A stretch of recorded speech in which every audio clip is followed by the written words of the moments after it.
Novo mesto je središče regije v več pogledih.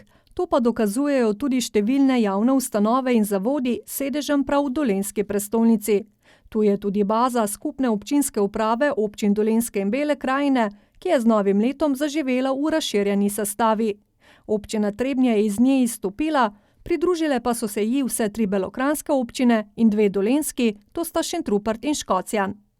Prav gotovo je to nov izziv, ker je večji obseg sodelujočih občin, tako bo tudi več koordinacije. Predvsem je pa dobro sporočilo, da občine znamo sodelovati in da znamo združevati naloge v tej skupni občinski upravi.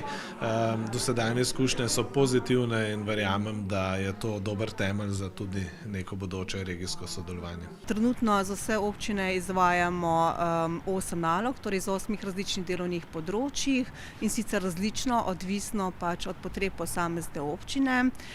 Zaradi večje dostopnosti torej naših storitev občanom in s tem zagotovo povečane večje učinkovitosti imamo organizirani 2 izpostavi, in sicer ena je v Beli krajini, torej izpostava Bele krajine v poslovnih prostorih občine Črnomelj za potrebe občinskega redarstva in občinske inšpekcije. Ta druga izpostava pa je v Mirenski dolini, in sicer v poslovnih prostorih občine Mokrono-Trebelno za potrebe občinskega urbanizma, pravne službe in potem pa tudi v poslovnih prostorih občine Mirna za potrebe inšpekcije in pa tudi občinskega urbanizma. Uradne ure in vse informacije v zvezi z dostopnostjo navedenih storitev so objavljene na spletnih straneh samih občin in pa tudi na lokacijah v občinah. Naloge, ki jih izvajajo zaposleni v skupni občinski upravi, se od občine do občine razlikujejo glede na njihove potrebe. Določene naloge bi mogli imeti celega zaposlenega v posamezni občini, danes to lahko kombiniramo. Tako da mislim, da smo vse sodelujoče občine v pozitivni bilanci zaradi tega sodelovanja. Seveda razmišljamo tudi, kako bi okrepili še kakšno od izvedb teh nalog. Predvsem je velik izziv na področju prostorskega načrtovanja. Vemo tudi, da je kadrovsko zelo težko zagotavljati informatiko v naših občinskih upravah. Tako da teh potencialnih širitev je še kar nekaj in verjamem, da nam bo tudi tukaj še kje uspelo, da bomo tako za kadrom pokrili, kot seveda pol tudi z izvedbo za več občin. Na večini področji bodo letos nadaljevali aktivnosti, ki so jih opravljali že lani. Kar se tiče naših, usmeritev v letošnjem letu, so zagotovo na področju inšpekcije prioritete usmerjene na varstvo cest in pa na varstvo okolja. Potem na področju občinskega redarstva načrtujemo izvajanje aktivnosti iz prejšnjega leta tudi v letošnjem letu. Delujemo oziroma bomo načrtovali preventivne aktivnosti kot vsako leto. Na področju pravnih zadev bomo izvajali premoženjske in pa kadrovske zadeve ter tudi ostale pravne zadeve glede na potrebe posameznih občin. Na področju civilne zaščite in požarnega varstva se bomo v letošnjem letu predvsem usmerili na izdelavo oziroma ažuriranje ocen tveganj in pa načrtov zaščite in reševanja skladno s sprejetimi regijskimi načrti. Na področju prometa nadaljujemo z obstoječimi aktivnostmi, to se pravi z izvajanjem parkirne politike in pa s prometnimi ureditvami. Nadaljevali bodo tudi lani na novo začete naloge na področju urbanizma in informatike. Najbolj me veseli sodelovanje z našimi občani, ki podajo predloge in pobude. S tem krepimo tudi kakovost naših storitev in kar zagotovo pripomore k večji učinkovitosti našega dela. Prav tako me veseli, da so zelo dobro sprejete preventivne aktivnosti, ki jih izvajamo v našem okolju, zato tudi z njimi v letošnjem letu nadaljujemo. Moram pa tudi izpostaviti zelo dobro sodelovanje z občinami, javnimi podjetji in pa javnimi zavodi. Z razširitvijo je v Beli krajini prenehal delovati organ tamkajšnje skupne medobčinske inšpekcije in redarstva, redarja in inšpektorja pa so priključili skupni občinski upravi občin Dolenjske in Bele krajine. Skupna občinska uprava v začetku tega leta zaposluje 30 zaposlenih, iščemo pa še dodatne sodelavce na področju redarstva, tako da pričakujemo, da se bo število zaposlenih v prihodnjih letih še povečalo. Županje in župani občin, v katerih so evidentirana romska naselja in ki prejemajo državna sredstva v skladu z zakonom o financiranju občin, so se s podpisom zavezali, da bodo uresničevali pravice romske skupnosti na več področjih. K podpisu dogovora so jih pozvali v Skupnosti občin Slovenije. Torej, z današnjim dnem smo v bistvu formalizirali nekaj, kar sicer že županje in župani počnemo. To je, da smo se zavezali za namensko porabo sredstev, ki jih dobimo iz državnega proračuna. Govorimo o 3,5% primerne porabe v tistih občinah, kjer Romi prebivajo, to je skupaj 25 občin. Je pa takoj potrebno ugotoviti dvoje. Prvič, da ta denar, ki ga dobimo na ta namen, je premalo za to, kar vse pravzaprav postorimo. Še vedno doplačujemo to iz naših integralnih proračunov in poziv, apel državi je, da naj mogoče še poveča sredstva, ki jih v ta namen dobimo. Druga stvar, ki je pomembna pa je, da seveda kljub temu, da smo zdaj tudi formalizirali, to kaže na neko mero nezaupanja pravzaprav županjem in županom, da smo do sedaj delali korektno, ampak bomo dokazali, da smo in bomo tudi vnaprej. Bi si pa želeli na drugi strani, da bi država ta denar, ki je namenjen in ga sistemsko porabljamo, dobil večji odzven v okolju, če bi sistemsko naslovili nekatera vprašanja, kar smo pa že poskušali tudi župani in župani s tistimi 4 zakonskimi predlogi, pa žal država to ni uslišana. Hkrati pa seveda je zelo jasno sporočilo, da samo denar in volja brez jasnega sistemskega okvirja in delovanja državnih organov ne bo rešila ničesar. Torej, ta denar, ki ga imamo občine, bomo seveda kvalitetno porabili, vendar kot vidimo v zadnjih letih ukrepi ne delujejo, če ni tudi jasnega delovanja države. Občine prejmejo denar v višini 3,5% primerne porabe občine. V novomeško blagajno se tako steče med 700 in 800 tisoč evri.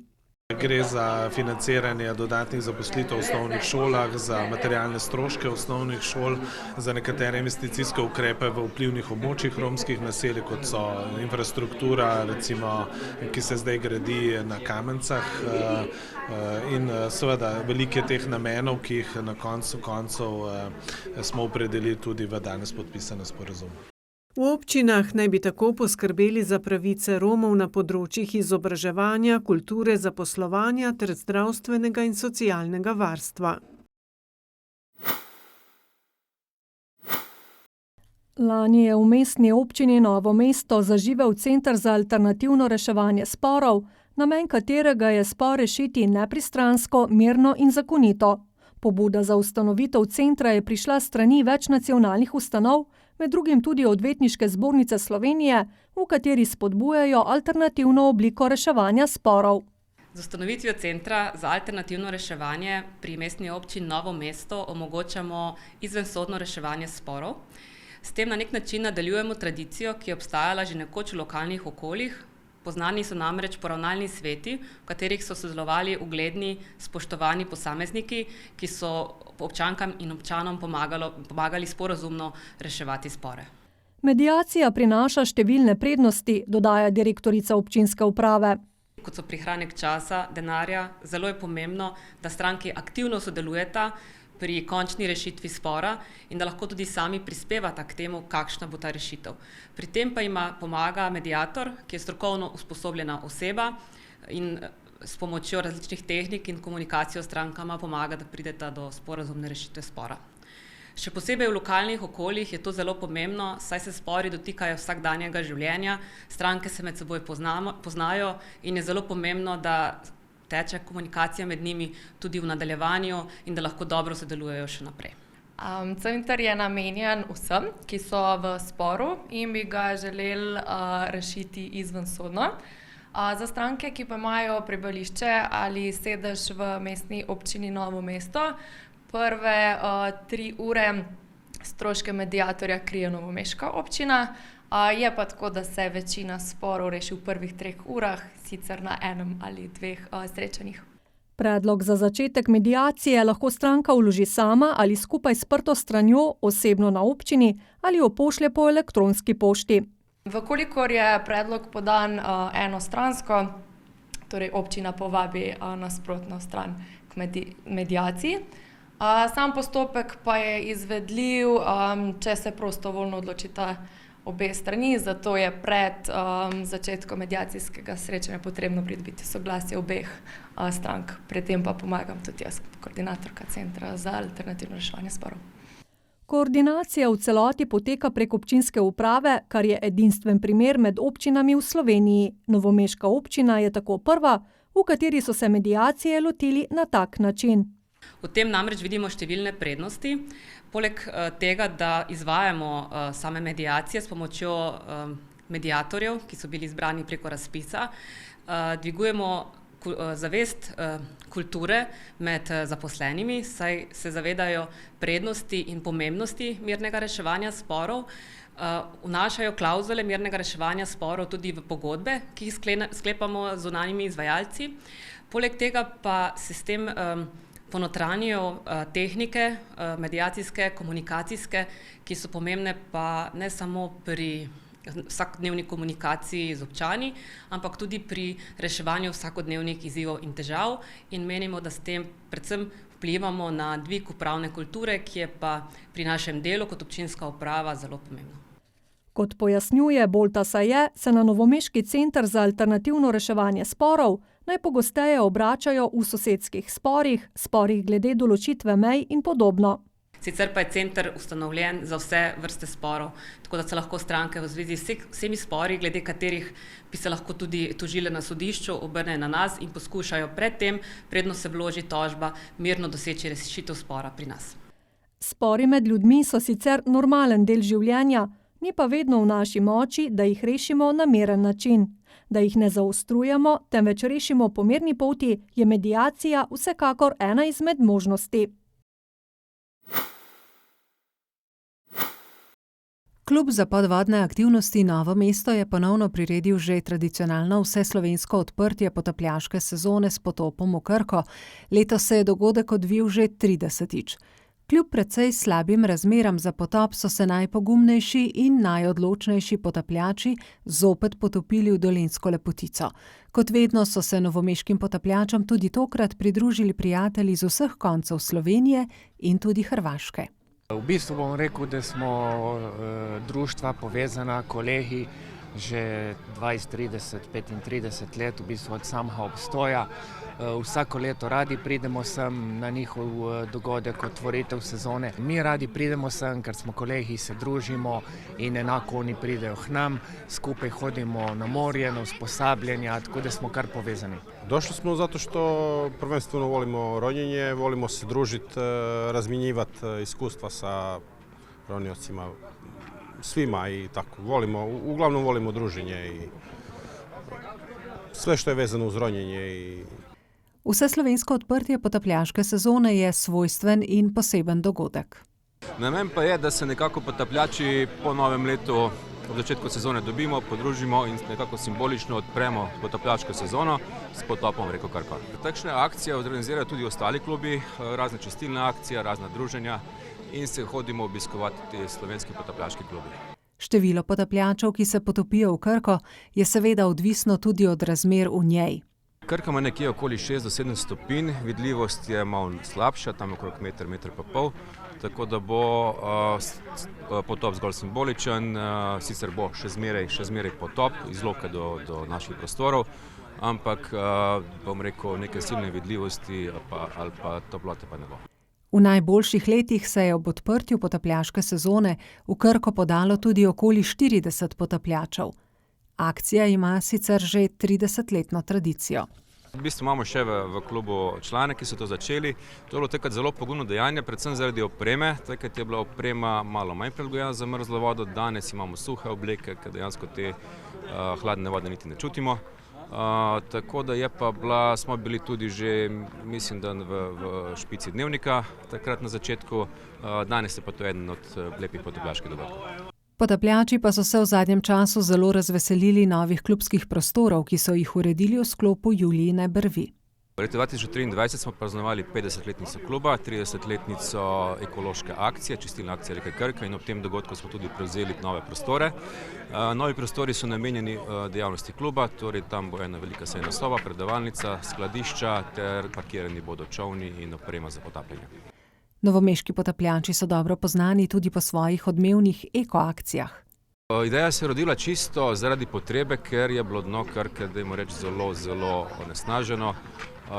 Vsakoletne akcije so k temu bistveno pripomogle, reka je čedalje bolj čista, najdemo še te, dajmo reči, starodobne smeti, novih je pa čedalje manj. Ne samo te akcije, ampak tudi mislim, da ozaveščanje o šolah z raznimi ekološkimi aktivnosti in nasploh okoljska osveščenost prispeva k temu, da so naše reke vse čistejše. Za klub pa je izrednega pomena tudi njihova reševalna služba. Klub za podvodne aktivnosti Novo mesto je nosilec javne službe, podvodne reševalne službe Slovenije. Nas je aktivnih 10 potapljačev reševalcev tukaj. Imamo akcije, vsako leto so sicer bolj ali manj pomembne, rešujemo življenja, imetje, tako da se zgodi kakšen klic. Je pa pomembno, da je cela Slovenija pokrita z podvodno reševalno službo. V klubu sicer želijo v svoje vrste privabiti čim več mladih, saj je potapljaška dejavnost med njimi nadvse priljubljena. Naš klub organizira vsako leto vsaj 1 ali 2 tečaja in trudimo se te nove člane, mlade člane pridobiti in jih peljati v potapljaške aktivnosti. To organiziramo z raznimi potapljaškimi tabori, z nekim dogajanjem v klubu in nekako, da vodimo te mlade ljudi, mlade potapljače tekom leta v potapljanju. Klub pa nima namena zaspati na preteklih lovorikah. Cilj je vsekakor obdržati potapljaško dejavnost, napredovati strokovno, opremiti klub oziroma potapljače z novo sodobnejšo opremo ter slediti stroki. Prav v Novem mestu so se potapljači organizirali med prvimi v Sloveniji in sicer že leta 1973. Partizanske bolnice v Kočevskem Rogu in Beli krajini so bile med drugo svetovno vojno zelo pomembne za uspeh uporniškega partizanskega gibanja. O njihovem takratnem razvoju in delovanju pa veliko ve mladi raziskovalec, zgodovinar z Inštituta za novejšo zgodovino Blaž Tangl. Moram reči, da me te partizanske bolnice me zanimajo nekako že od konca osnovne šole, kjer me je pritegnila, se pravi dejstvo, da je bila nekje skrita v gozdu, postavljena neka baraka in kjer so zdravili ranjence. Zdaj, kar je bilo nekako, bi rekel, hobi zanimanje, je v sklopu študija sem se lahko tudi malo bolj posvetil, kjer je bilo mogoče in kjer so profesori podprli, pisal naloge na to temo, na koncu pa tudi diplomo, magisterij in zdaj nazadnje sem tudi doktorsko disertacijo delam na to temo.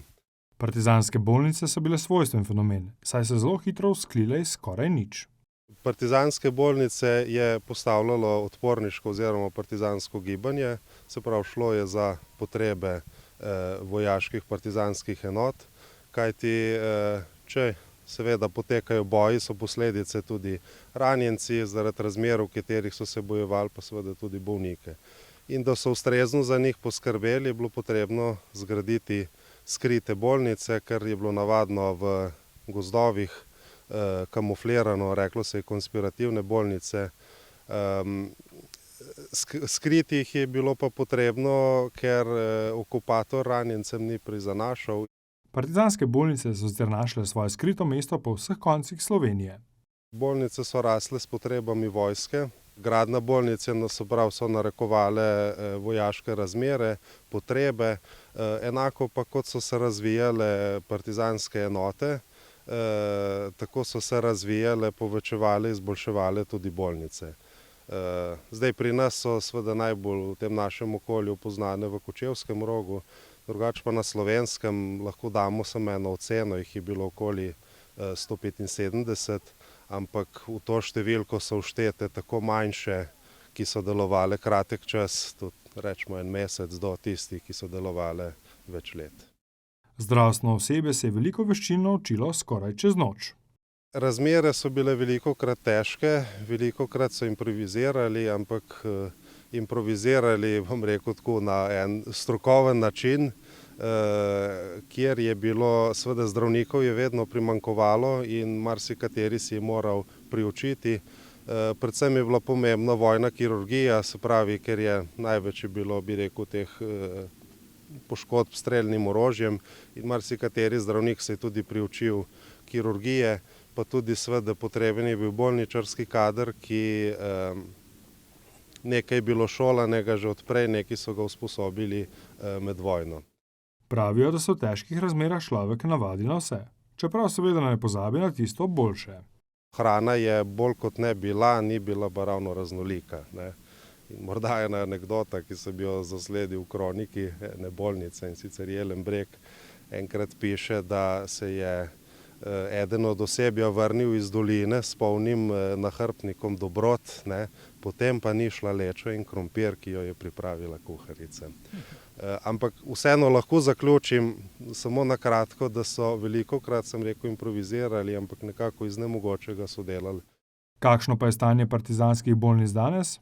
V Kočevskem Rogu sta ohranjeni dve, in sicer Jelen dol in pa Zgornji Hrastnik, kjer tudi gledalce vabim, da si jih ogledajo. Drugače je pa na Kočevskem Rogu delovalo 24 bolnic, ne vse ves čas vojne. Od tega jih je bilo teh skritih, sprav konspirativnih, nekje 10 do 12, odvisno katerega leta. V Beli krajini pa so poznali poseben tip bolnice, ki ni bila skrita v gozdu, ampak vsem na očeh v vaseh. Šlo je za evakuacijsko bolnico. Evakuacijska bolnica je bila namenjena, da se ranjence večje število zbere na določenem mestu, imajo tam ustrezno zdravniško oskrbo in ko pride letalo zavezniško, da se jih transportira na letališče, ki sta bila dva, tamle ob Kolpi, pri vasi Otok in Krasinec, in nato z letalom v zavezniško bolnico. No in če že govorimo o današnjem času, na Črešnjevcu pri Semiču je tudi danes urejen muzej te bolnice, imenovala se je Topolovec. Naše današnje znanje o pomembnem razvoju partizanskih bolnic je občutno premajhno, je prepričan Štangl. Najbolj poznana v Sloveniji je partizanska bolnica Franja na Cerkljanskem. Zdaj tule na našem koncu, se pravi Dolenjska in Bela krajina, pa si mislim, da kdor se za to tematiko zanima, najde ustrezne informacije. Menim pa, da je neko širše poznavanje pa premajhno, še posebno glede na to, kakšne pomembne, zanimive in tudi poučne zgodbe se skrivajo v zgodovini teh partizanskih bolnic. Ne smemo pozabiti, na kaj nas zgodba partizanskih bolnic dejansko spominja in opominja, kako pomembna je nesebična pomoč sočloveka. Začetek novega leta v turističnem društvu Stopiče že tradicionalno obeležijo s pohodom v soju bakel do ene od podružničnih cerkva. Radosti nočnega pohoda je letos zaužilo približno 80 pohodnikov. In ti naši ponovoletni pohodi so namenjeni prav temu, da se podružimo, da raziskujemo naš lepi kraj, da si pogledamo, kako lepo je v naši okolici in da še koga povabimo, da pride k nam. Pot jih je vodila iz Stopič do vmesne točke na Velikem Orehku, kjer jih je pričakala Božičkova dežela. Smo se pa odločili, da bomo podarili skupnosti Veliki Orehek eno našo dekoracijo, ker smo kot novi sovaščani in so nas lepo sprejeli. Med pohodniki smo srečali tudi osnovnošolce. Smo skupina pohodnikov, interesne dejavnosti na osnovni šoli Stopiče in smo se odzvali povabilu. Imeli smo že 4 pohode, Mahovo pot, Ceruc, Gorjanci pa Dolž. Zaključek pohoda je bil letos na Brezovici pri Stopičah. V vasi je 37 prebivalcev, poseljenih 11 hiš. Kapela je posvečena apostolu Petru in Pavlu, zgrajena je bila leta 1994. Pohod je bil primeren za pohodnike vseh starosti. Pot je bila dobra, zelo veliko lučk, pa bakle so bile. Zanimivo je bilo. To, da je bilo polno lučk, pa da smo imeli postanek, da smo si šli jaselce pogledati.